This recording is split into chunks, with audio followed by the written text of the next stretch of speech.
नमस्कार दोस्तों, एजुकेशन 790 से मैं सुरेश यादव। दोस्तों, आज हमारा टॉपिक है अर्थव्यवस्था। क्या है अर्थव्यवस्था? यह अध्याय 1 है महेश बड़वाल की बुक से।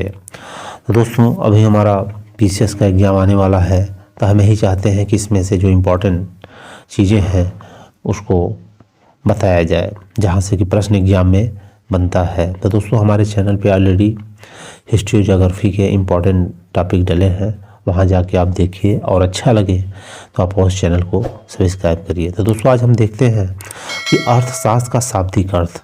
अर्थशास्त्र का शाब्दिक अर्थ क्या है? तो यह होता है धन का शास्त्र। अर्थशास्त्र के अंतर्गत धन एवं उससे संबंधित सभी पक्षों का समग्र अध्ययन एवं विश्लेषण किया जाता है। समग्र अध्ययन एवं विश्लेषण किया जाता है। अर्थशास्त्र के 5 प्रमुख स्तंभ हैं। यहाँ से प्रश्न काफ़ी बनता है, जैसे पहला उत्पादन, दूसरा उपभोग, तीसरा वितरण, चौथा विनिमय, 5वां लोक वित्त। अब देखिए, इसमें अर्थव्यवस्था की उत्पत्ति में क्या है? Oikos plus nomos. ओइकोस में घरेलू और नोमोस में प्रबंध, और दोनों मिलाकर के क्या हो जाता है? ओइकोनोमिया। क्या हो जाता है? ओइकोनोमिया। ओइकोनोमिया एक ग्रीक भाषा का शब्द है, ये याद रखिएगा। ओइकोनोमिया क्या है? एक ग्रीक भाषा का शब्द है। फिर देखिए, एडम स्मिथ ने क्या दिया था? इनको अर्थशास्त्र का जनक कहा जाता है। इनको क्या कहा जाता है? Father of economics. तो क्या कहा जाता है? फादर ऑफ इकोनॉमिक्स कहा जाता है। उनकी पुस्तक an inquiry into the natural and causes of the wealth of nations 1776 से ही शास्त्रीय अर्थशास्त्र का उद्भव माना जाता है। शास्त्रीय अर्थशास्त्र का उद्भव माना जाता है। अब आगे हम देखते हैं। देखिए, इसमें जो जो बातें कही गई हैं, बुक अच्छी है, इसका अध्ययन हमें करना और आप सबके लिए बड़ा लाभदायक होगा। आधुनिक अर्थशास्त्र में उपयुक्त परंपरागत क्षेत्रों के अध्ययन के साथ साथ अनेक नई संकल्पनाओं का भी अध्ययन किया जाता है, जैसे राजस्व, रेवेन्यू, जन कल्याण, पब्लिक वेलफेयर, इंटरनेशनल ट्रेड और विदेशी विनिमय और बैंकिंग। ये सब किसके अंदर आते हैं? आधुनिक अर्थशास्त्र के अंतर्गत आते हैं। अब अर्थशास्त्र की परिभाषा के संबंध में विद्वानों के मत। पहला है अल्फ्रेड मार्शल। अर्थशास्त्र मनुष्य के व्यवहार का अध्ययन है। इनका देखिए अपना विचार है कि अर्थशास्त्र क्या है? यह मनुष्य का व्यवहार है। एडम स्मिथ, अर्थशास्त्र धन का विज्ञान है। रॉबिन्स ने क्या कहा था? इन्होंने कहा था कि अर्थशास्त्र एक विज्ञान है जो मानव व्यवहार तथा उसकी आवश्यकताओं, इच्छाओं एवं उपलब्ध संसाधनों के वैकल्पिक प्रयोग के बीच का अध्ययन करता है। अब देखिए, यहाँ पे अर्थशास्त्र के बारे में जो कुछ दिया हुआ है कि विज्ञान के रूप में और कला के रूप में। विज्ञान विषय की क्रमबद्ध अध्ययन, पूर्व अनुमान पर आधारित विभिन्न नियमों को पालन एवं प्रतिपादन, कार्य कारण प्रभाव के संबंधों की व्याख्या। और यहाँ पे देखिए, कला के रूप में दैनिक जीवन से संबंधित, व्यावहारिकता संबंधित, कार्यकुशलता से लक्ष्य पूर्ति और दैनिक जीवन से कलात्मक संबंध। अब यहाँ देखिए, प्रोफेसर सैमुअल्सन के अनुसार क्या कहा गया है? अर्थशास्त्र कला समूह में प्राचीनतम तथा विज्ञान समूह में नवीनतम और सभी सामाजिक विज्ञानों की रानी है। ऐसा कौन कहे हैं? प्रोफेसर सैमुअल्सन के अनुसार कहा गया है।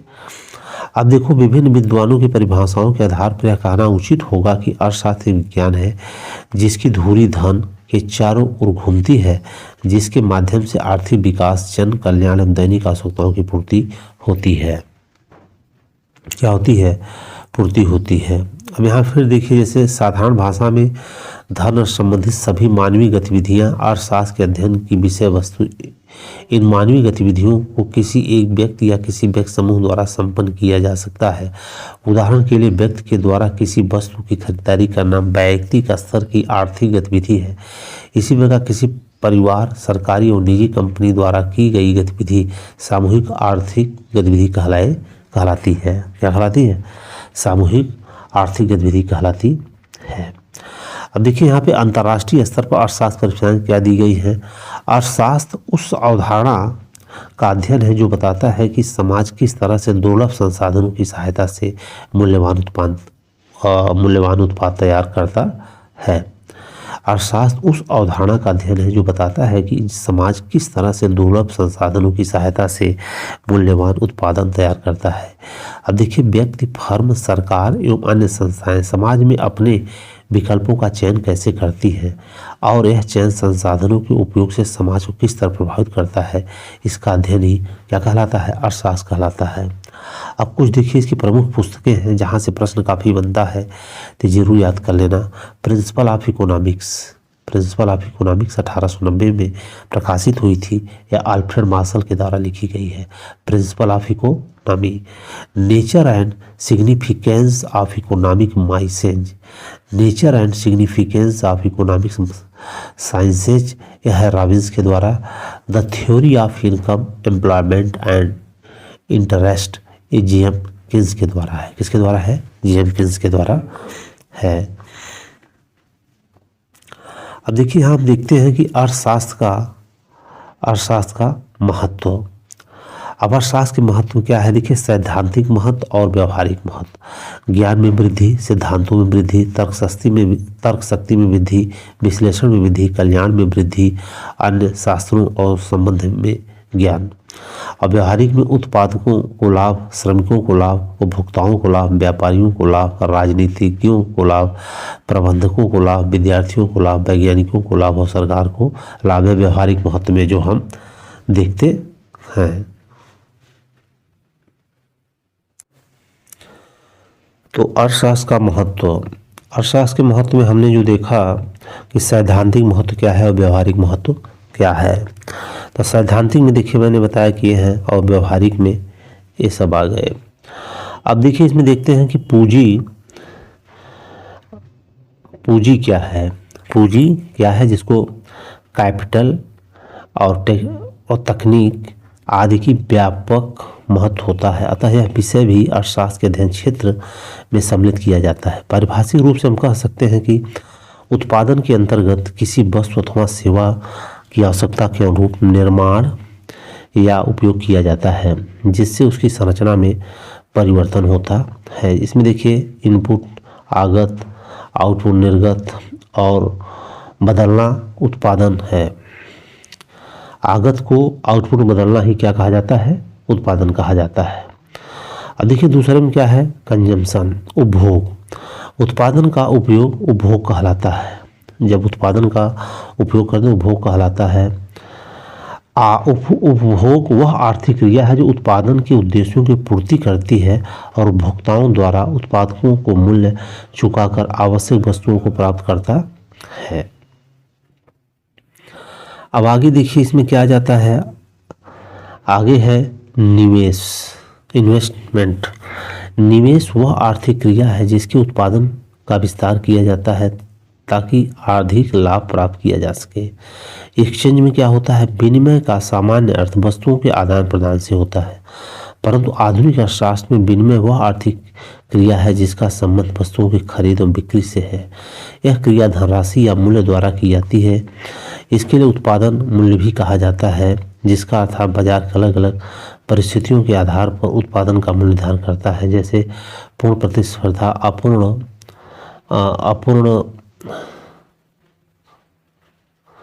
अपूर्ण प्रतिस्पर्धा, एकाधिकार आदि। विनिमय दो भागों में बांटा जाता है, पहला है वाणिज्यिक, दूसरा व्यापारिक। अब इसमें देखिए वितरण आ गया। किसी कंपनी, संस्था, देश द्वारा निर्मित वस्तु या सेवा को नागरिक उपभोक्ता तक पहुंचाने तंत्र को ही विनिमय प्रणाली कहा जाता है। अब इसमें देखिए वितरण में क्या क्या है? वितरण वह अध्ययन है जिसके द्वारा हमें अज्ञात होता है कि देश के उत्पादन में किया जाता है उसका देश के राष्ट्रीय आय या सकल घरेलू उत्पाद का वितरण वेतन, मजदूरी, लाभ के रूप में कैसे किया जाए। वितरण वह आर्थिक क्रिया है जिसका संबंध उत्पादन के साधनों, कीमतों जैसे जमीन, श्रमिक, पूंजी, उपक्रम आदि के साधन मूल्यांकन भी किया जाता है। जैसे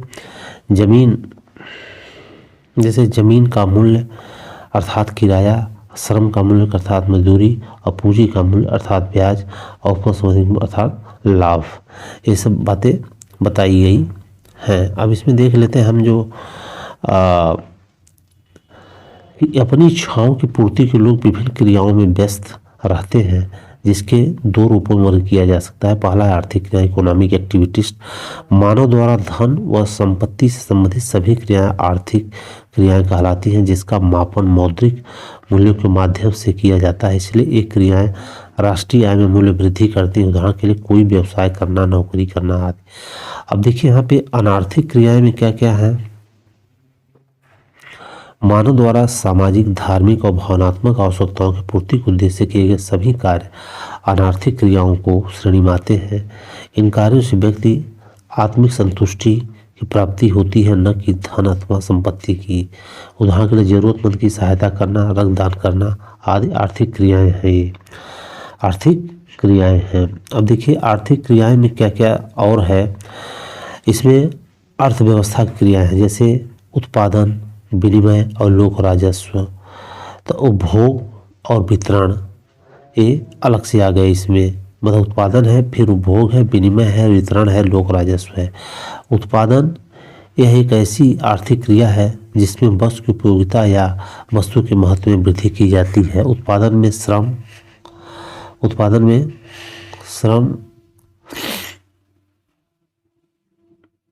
पूंजी, तकनीकी। उत्पादन में देखिए क्या क्या होता है। अब यहाँ देख लेते हैं कि उत्पादन में क्या क्या होता है। तो उत्पादन देखिए हमारा होता है, यह उत्पादन एक ऐसी आर्थिक क्रिया है जिसमें वस्तु की उपयोगिता या वस्तु के महत्व में वृद्धि की जाती है। उत्पादन में श्रम, पूंजी व तकनीक आदि का व्यापक महत्व होता है। अतः यह विषय भी अर्थशास्त्र के अध्ययन क्षेत्र में सम्मिलित किया जाता है। तो पारिभाषिक रूप से हमें कह सकते हैं कि उत्पादन के अंतर्गत किसी वस्तु अथवा सेवा की आवश्यकता का रूप, निर्माण या उपयोग किया जाता है, इससे उसकी संरचना परिवर्तन होता है। आगत, निर्गत और उत्पादन, ये तीन चीज़ें ध्यान देना। आगत जो आएगा उसको निर्गत में बदलना और बाद में उत्पादन कहलाता है। बाकी आगे का पढ़ दिया हूँ। तो दोस्तों यह वीडियो कैसा लगा, अगर अच्छा लगा है तो इसको लाइक करिएगा, चैनल को सब्सक्राइब करिए और कमेंट बॉक्स में लिखिए कि इस श्रृंखला को हम लगातार आगे रखें या क्या करें। जैसा सुझाव होगा आप सब बताइएगा। फिर मिलेंगे हम नेक्स्ट वीडियो के साथ। जय हिंद, जय भारत।